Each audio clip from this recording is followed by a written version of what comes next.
Hello everyone, welcome to my channel. இன்னைக்கு நாம standard 9 chapter number 3 அல்ஜிப்ரால example 3.3யும் 3.4ம் பார்க்க போகிறோம். ஃபஸ்ட்டு எக்ஸாம்பிள் 3.3ல கொஷின் என்ன கொடுத்துருக்காங்கன்னா, இந்த பாலினாமியல் வந்து எந்த டைப்பில் வந்து சேரும், பேஸ்டான டிகிரியை பேஸ் பண்ணி எந்த டைப்பில் வந்து சேருங்கிறத கண்டுபிடிக்க சொல்லியிருக்காங்க. டிகிரியை பேஸ் பண்ணி பாலினாமியல் வந்து 4 டைப்ஸாக வந்து பிரிப்பாங்க. ஃபஸ்ட்டு வந்து கான்ஸ்டன்ட்டுங்கிறப்ப அது எந்த டைப்பில் வந்து சேரும்னா, நம்பர்ஸ் மட்டும் வந்துச்சுன்னா அது கான்ஸ்டன்ட் பாலினாமியல்னு சொல்லுவோம்.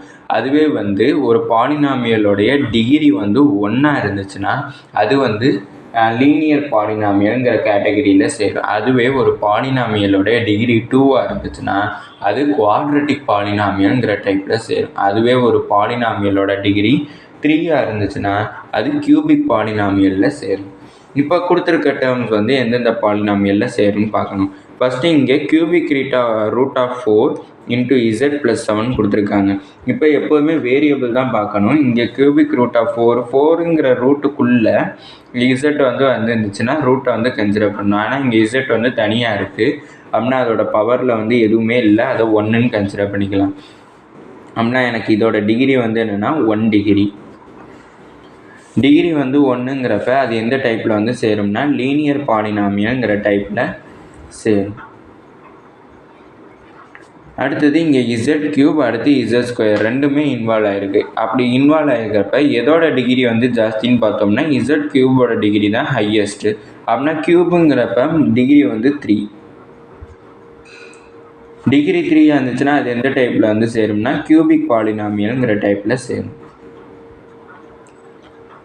அடுத்தது ரூட் ஆஃப் 7. இங்கே எனக்கு எந்த வேரியபிளுமே இன்வால்வ் ஆகலை. வேரியபிள் வந்து இன்வால்வ் ஆகலைன்னா டிகிரி வந்து 0 இருக்கும். டிகிரி வந்து 0 இருந்துச்சுன்னா அது எந்த டைப்பில் வந்து சேரும்னா கான்ஸ்டன்ட் பாலினாமியல்ங்கிற டைப்பில் வந்து சேரும். அடுத்தது ஒய் ஸ்கொயர் மைனஸ் ரூட் 8. இப்போ இங்கே வேரியபிள் எனக்கு இன்வால்வ் ஆகிருக்கு. இன்வால்வ் ஆகிருக்க வேரியபிளோட பவர் வந்து என்னென்னா 2. அப்படின்னா டிகிரி வந்து என்னென்னா 2. டிகிரி வந்து 2 இருந்துச்சுன்னா அது எந்த டைப்பில் வந்து சேரும்னா குவாட்ரட்டிக் பாலினாமியல்ங்கிற டைப்பில் சேரும்.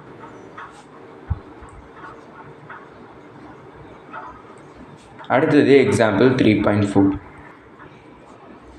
எக்ஸாம்பிள் 3.4ல் கொஷின் என்ன கொடுத்துருக்காங்கன்னா பி ஆஃப் எக்ஸ்ன்னு ஒரு பாலினாமியல் கொடுத்துருக்காங்க. அடுத்து கியூ ஆஃப் எக்ஸ்ன்னு ஒரு பாலினாமியல் கொடுத்துருக்காங்க. ரெண்டு பாலினாமியலையும் ஆட் பண்ணி எனக்கு என்ன பாலினாமியல் கிடைக்குதுங்கிறத கண்டுபிடிக்க சொல்லியிருக்காங்க. ஃபஸ்ட்டு பி ஆஃப் எக்ஸுங்கிற பாலினாமியல் எழுதிக்கிறேன். 4x² minus 3x plus 2x³ plus 5. அடுத்து கியூ ஆஃப் எக்ஸுங்கிற பாலினாமியல் எடுத்துக்கிறேன்.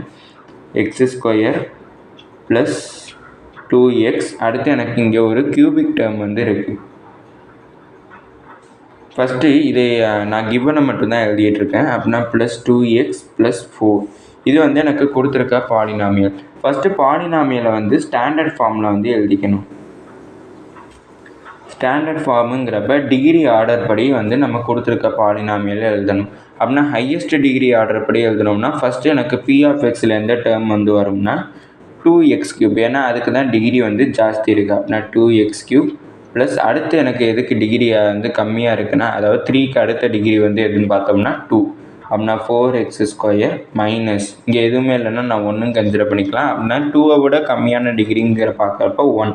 அப்படின்னா 3x ப்ளஸ் 5. அடுத்து கியூ ஆஃப் எக்ஸை நான் ஸ்டாண்டர்ட் ஃபார்மில் எழுதிக்கிறேன். ஸ்டாண்டர்ட் ஃபார்மில் எழுதுகிறப்ப இங்கே ஏற்கனவே எனக்கு ஸ்டாண்டர்ட் ஃபார்மில் தான் இருக்குது. x² plus 2x plus 4. இப்போ இது ரெண்டையுமே ஆட் பண்ணணும். நான் பி ஆஃப் எக்ஸோட டேர்மை ஸ்டாண்டர்ட் ஃபார்மில் எழுதுனதை எழுதிக்கிறேன். 2x³ plus 4x² minus 3x plus 5. அடுத்தது கியூ ஆஃப் எக்ஸ். இங்கே எனக்கு x³ டேர்மே இல்லை, அதனால் அதை லீவ் பண்ணிடணும். அடுத்து தான் எனக்கு x² டேர்ம் இருக்குது. அப்படின்னா x² ப்ளஸ் 2x ப்ளஸ் 4. அப்படின்னா ரெண்டையுமே ஆட் பண்ணுறேன். P of x plus q of x is equal to ரெண்டையுமே ஆட் பண்ணுறேன். நான் 5ஐயும் 4ஐயும் ஆட் பண்ணேன்னா எனக்கு 9 கிடைக்கும். அடுத்தது மைனஸ் 3 ப்ளஸ் 2 ரெண்டையுமே ஆட் பண்ணும். ஃபஸ்ட்டு கோஎஃபிஷியன்ஸை மட்டும் ஆட் பண்ணணும். ஆட் பண்ணோன்னா மைனஸ் 3 ப்ளஸ் 2 வந்து மைனஸ் எக்ஸ் வந்து கிடைக்கும். இங்கே வந்து மைனஸ் 1 வந்திருக்கும். இங்கே எக்ஸ் இருக்கிறனால எக்ஸ்ன்னு எழுதியிருக்கேன். அடுத்தது 4ஐயும் இங்கே எதுவுமே இல்லைன்னா 1 இருக்குதுன்னு அர்த்தம் கோஎஃபிஷியன்ட். அப்படின்னா 4ஐயும் 1ஐயும் ஆட் பண்ணோன்னா 5 கிடைக்கும். இங்கே x² இருக்குது, அந்த x² எழுதிடுறேன். அடுத்து இங்கே எதுவுமே இல்லைன்னா 0 டேர்ம் 2 + 0 0 தான் வரும். 2 + 0 வந்து 2 தான் எனக்கு கிடைக்கும். அப்படின்னா 2x³ ப்ளஸ் அப்படின்னா எனக்கு p(x) + q(x) வேல்யூ என்ன கிடச்சிருக்குன்னா 2x³ + 5x² - x + 9 வந்து கிடச்சிருக்கு. இதோட இந்த வீடியோ முடிஞ்சிச்சு. தேங்க்யூ.